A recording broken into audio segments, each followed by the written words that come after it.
Hola, mi nombre es Omar Porras y junto con mi compañero Jesús vamos a hablar acerca de las distribuciones en probabilidad. Sin embargo, antes de pasar a hablar como tal de las distribuciones, vamos a hacer un pequeño recap o resumen de lo que fue los primeros dos temas. ¿Qué estudiamos en los primeros dos temas? En primer lugar, vimos la estadística descriptiva, los tipos de estadística, los conceptos básicos, las variables y sus tipos, los niveles de medición, las formas de presentar tablas, los gráficos y tablas, esto lo que vendría siendo las tablas de frecuencia, los gráficos de torta, gráficos de cajas y bigotes, etcétera, etcétera. También vimos las medidas de dispersión y las medidas de tendencia central y cómo interpretar los resultados que estas nos dan en base a un conjunto de datos. Utilizamos Excel para agrupar, estudiar y presentar datos. Y ya pasando a lo que vendría siendo el segundo parcial, vimos lo que fue la probabilidad, los conceptos básicos de la probabilidad, los tipos de probabilidad, los distintos enfoques para asignar probabilidades, los axiomas y propiedades y propiedades de la probabilidad, que me recordó bastante a lo que fue matemática discreta con los diagramas de Venn y todo. Yo creo que se puede relacionar bastante con eso. Los diagramas de árbol, que nos puede ayudar a organizar nuestras probabilidades y a construir nuestro espacio muestral para, para comenzar a desarrollar un ejercicio o para comenzar a estudiar un conjunto de datos. El teorema de Bayes, que es una de las aplicaciones de la probabilidad condicional, y los principios de conteo. Esto es lo que vendría haciendo un breve resumen de lo que hemos estudiado, ¿sí? Ahora bien, de esto, ¿qué podemos resaltar? Todo es bastante importante, sin embargo, hay unos conceptos que tenemos que resaltar, algunos cálculos que hay que resaltar. Lo que vendría siendo los cálculos de las medidas de tendencia central y las medidas de dispersión. En este caso estamos hablando de la media, la mediana y la desviación estándar y la varianza de un conjunto de datos. ¿Cómo calculamos esto y cómo interpretamos estos datos? Lo vamos a ver a continuación con la ayuda de Excel. Bueno, ya estamos en Excel. Aquí vemos que tenemos en primer lugar nuestro conjunto de datos ordenados. ¿Sí? Este es nuestro conjunto de datos con el que vamos a trabajar. Y tenemos por aquí la media, la mediana, la desviación estándar y la varianza, ¿sí?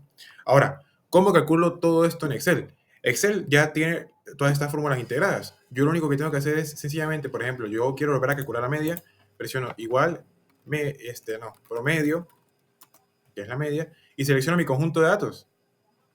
Le doy Enter y me da la media. Si quiero, por ejemplo, la mediana, vuelvo aquí. Igual, para hacer una función mediana, selecciono mi conjunto de datos y le doy Enter. Lo mismo para la desviación estándar. Pongo, otra vez, como voy a utilizar una función, pongo igual, desviación estándar, dbs.m, de la muestra. Y voy a darle aquí igual. Vemos que tenemos el mismo resultado. ¿Sí? Para la varianza, lo mismo. Hago aquí igual, pongo var.es, varianza de la muestra. Selecciono todo mi conjunto de datos y tengo el resultado aquí. Ahora, ¿cómo voy a interpretar yo estas variables, estas mediciones? En primer lugar, la media, como ya podemos apreciar, es el promedio de toda la muestra. ¿Qué aplicaciones tiene esto o cómo puedo llevar yo esto a un ejemplo del mundo real? Por ejemplo, si tenemos una máquina que está haciendo tubos y queremos verificar que esta máquina esté trabajando en el rango adecuado, que esté produciendo tubos con el diámetro adecuado, sencillamente yo no voy a agarrar todo un lote de tubos que es gigantesco y voy a ponerme a revisar uno por uno, porque eso tomaría mucho tiempo y recursos. ¿Qué hago yo? Yo tomo de esa población, de ese lote, tomo una muestra de 5 tubos, supongamos, y extraigo el promedio. Y eso ya me daría una idea o un acercamiento a cómo está trabajando mi máquina. ¿Sí? Esta sería una aplicación de la media. Un promedio de un conjunto de datos. La mediana, ¿qué es lo que me representa? Dado un conjunto de datos, podemos ver la mediana como ese dato que se encuentra en la mitad y que parte del conjunto en dos partes iguales. ¿Sí? Para la desviación estándar, bueno, la desviación estándar y la varianza trabajan muy de la mano. ¿Por qué? Porque la desviación estándar es la raíz cuadrada de la varianza. ¿Qué es lo que nos indica la varianza? Y la desviación estándar nos indica qué tan dispersos están los datos de una muestra, ¿sí? O qué tan alejados están del valor central. Eh, Otra aplicación de la desviación estándar es puesto que la varianza da las unidades, los resultados, las unidades las da en metros, las da al cuadrado. Sí, por ejemplo, si estamos trabajando con metros, el resultado nos va a quedar en metros cuadrados. Si estamos trabajando con kilogramos, el resultado nos va a quedar en kilogramos cuadrados. La desviación estándar, al ser el cuadrado, pues elimina todo esto y nos da un resultado, digámoslo así, otra interpretación del resultado. ¿Sí? Eso sería cómo podemos leer nosotros estas mediciones. Ahora bien, una vez mencionado lo anterior, podemos pasar a hablar de las distribuciones. ¿Sí? Las distribuciones esencialmente nos hablan de cómo se distribuye la incertidumbre, puesto que tenemos o nos habla de posibles valores que pueden tomar de posibles valores que pueden tomar variables aleatorias, ¿sí? Y qué probabilidad hay de que estas variables tomen estos valores. Esto nos da las distribuciones. Entre las distribuciones podemos encontrar la distribución binomial, la cual es una distribución de probabilidad discreta, que nos ayuda a calcular la probabilidad de conseguir un número exacto de aciertos k cuando se repite una acción con una probabilidad p, con una probabilidad p constante, ¿sí? De que ocurra eso. Por ejemplo, cuando lanzamos una moneda y queremos que se haga cara. También se tiene un número de experimentos fijos que viene representado por n. Pasamos a observar la fórmula, la cual es p de x igual a k, que es el número de aciertos esperados, igual a, esto no es n sobre k, o sea, n dividido entre k, sino que es la combinación de n y k, donde n representa el número de experimentos, por la probabilidad elevada a la k, por 1 menos p, y todo esto elevado a n menos k. Eso se vendría siendo la distribución binomial. Ahora bien, también tenemos otro tipo de distribución, la cual es la distribución de Poisson. Esta puede venir representada de dos formas, pero esencialmente nos habla de promedios y de qué probabilidad de que ocurra un evento en un intervalo de tiempo dado. Este promedio viene representado por lambda, la cual es la que vemos aquí, lambda elevado a k, ¿sí? Y e elevado a la menos lambda. Esta sería la fórmula que utilizaremos para calcular la distribución de Poisson, y anteriormente esta sería la que utilizaremos para calcular la distribución binomial. Ahora bien, pasemos a resolver unos ejercicios. Tenemos el ejemplo de distribución binomial, el cual nos dice que en una fábrica se produce 10% de artículos defectuosos. Si tomamos una muestra de 15 artículos, nos están dando aquí un experimento o una muestra, ¿cuál es la probabilidad de encontrar exactamente 3 defectuosos? Nos están dando los posibles casos que queremos y nos están dando también la probabilidad. Eso lo notamos en nuestros datos. Número de experimentos 15, casos esperados 3, y la probabilidad de que esos casos ocurran es de 10%. Estos datos los pasamos a sustituir directamente en la fórmula. Sustituimos en la fórmula todo. Aquí tenemos la combinación, aquí es así encontré la forma de representarlo, la combinación de 15 con 3, por la probabilidad elevado al número de casos esperados, por 1 menos la probabilidad. Todo esto elevado a la 12. Esto nos va a quedar, primero también tenemos que resolver la combinación de factorial de 15 sobre factorial de 3 por el factorial de 12, la cual nos queda 455. Una vez ya hayamos resuelto toda la combinación y todo lo demás, podemos sustituir en la fórmula, lo cual nos queda 0,285, lo que nos dice que la probabilidad es de 12,85% de que eso ocurra. Ahora también podemos ver un caso adicional, que es el conocido como la probabilidad acumulada. ¿Cuál es la probabilidad de encontrar dos o menos defectuosos? En este caso tenemos que sumar nuestros posibles casos de éxito. ¿Qué casos nos están pidiendo? Que x sea menor o igual a 2. Entonces tenemos que sacar la probabilidad de que x sea 0, de que x sea 1 y de que x sea 2. ¿Sí? Eso es lo que tenemos que calcular. Y vamos a utilizar los mismos datos que tenemos aquí, solamente vamos a cambiar el valor de x para cada uno y pues aplicar el mismo procedimiento. Entonces tenemos el caso adicional de probabilidad acumulada. Vamos a tomar nuestros distintos casos cuando x es igual a 0, cuando x es igual a 1 y cuando x es igual a 2. Aplicamos exactamente la misma fórmula con los datos que ya traíamos de antes y nos va a arrojar las distintas probabilidades que ocurra cada caso. Como queremos una probabilidad acumulada, entonces vamos a sumar todas estas probabilidades, la cual nos da 0,81, redondeando este resultado de 0,82. Ahora veamos un ejemplo de la distribución de Poisson, el cual dice que en una tienda llegan un promedio de 4 clientes por hora. ¿Cuál es la probabilidad de que lleguen exactamente 2 clientes en la hora? Aquí, como mencioné, la clave es que nos están dando un intervalo de tiempo con el cual trabajar y también nos están dando otra probabilidad. Entonces con eso ya podemos construir nuestro lambda. Tenemos que lambda es igual a 4 y k es igual a 2. ¿Por qué k es igual a 2? Porque es el caso esperado, porque queremos saber qué probabilidad hay de que exactamente 2 clientes lleguen en una hora, sabiendo que 4 clientes llegan por hora. Ya nos están dando como el promedio, ¿sí?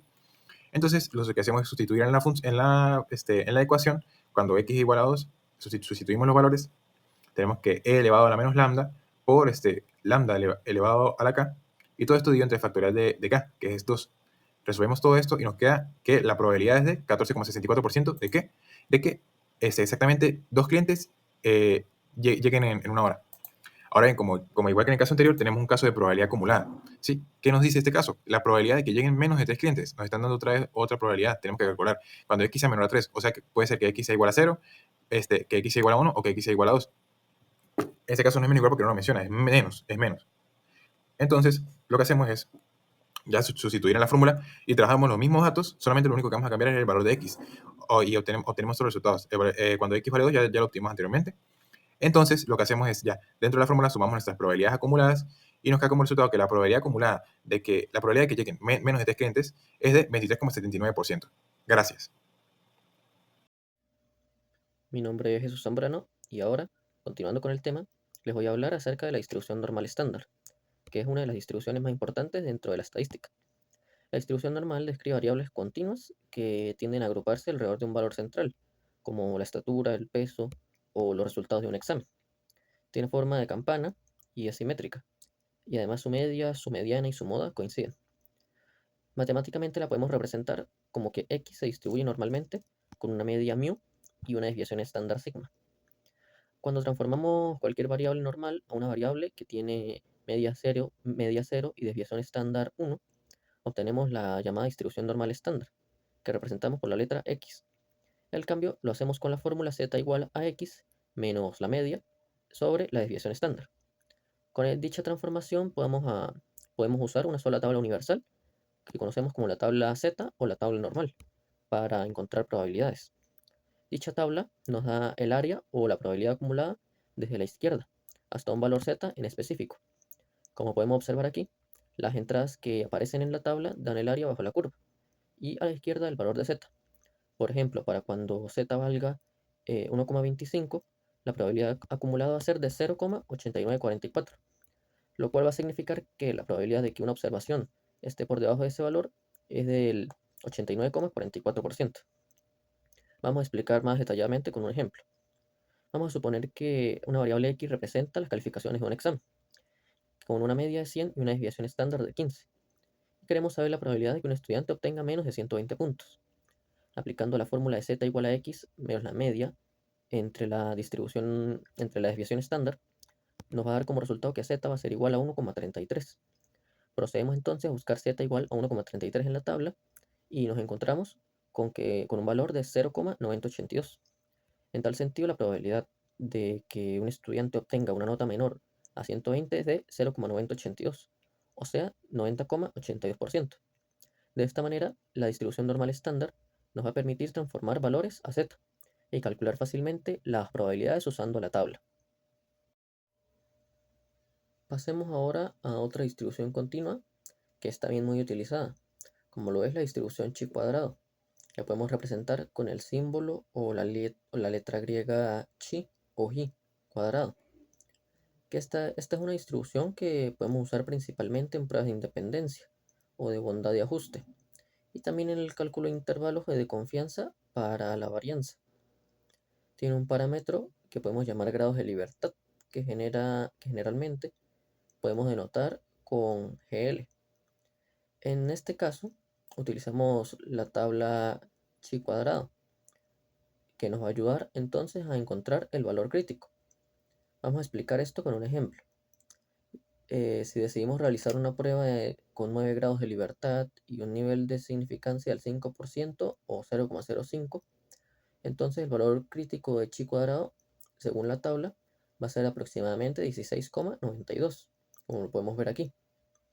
Esto quiere decir que si el valor calculado de nuestra prueba es mayor a 16,92, se va a rechazar la hipótesis nula, porque el resultado está en la zona crítica, es decir, una probabilidad inferior al 0,05 o 5%. En tal sentido, la chi cuadrado va a tomar solo valores positivos y su curva es siempre asimétrica hacia la derecha. A medida que aumentan los grados de libertad, la curva se va a volver más simétrica. Por su parte, otra distribución que es también muy utilizada en la estadística es la distribución t-student.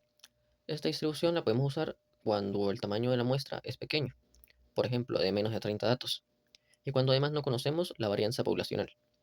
Esta es una distribución que se parece mucho a la normal, pero aquí sus colas son un poco más abiertas, lo cual refleja una mayor variabilidad. En la tabla T, que es la que en este caso nos va a ayudar a encontrar los valores críticos, los cuales dependen de dos cosas principalmente, como son el nivel de significancia, y que puede ser de, por ejemplo, 0,05 o 5%, y los grados de libertad, que normalmente son el número de datos menos 1. Esto podemos explicarlo más detalladamente con un ejemplo. Por ejemplo, si tenemos 10 datos, entonces los grados de libertad serían 9. Buscamos entonces en la tabla la fila 9 y la columna del 0,05 o del 5%, y nos encontramos entonces con un valor de 1,8331. Este número nos va a indicar el punto de corte, en donde si el valor que calculamos supera el 1,8331, se va a rechazar la hipótesis nula. Si está dentro del rango, en cambio, no se rechaza. En tal sentido, podríamos decir que la distribución t-student nos va a ayudar a decidir si la diferencia entre medias es significativa o no, de acuerdo con el tamaño de la muestra y el nivel de confianza que elijamos. Gracias.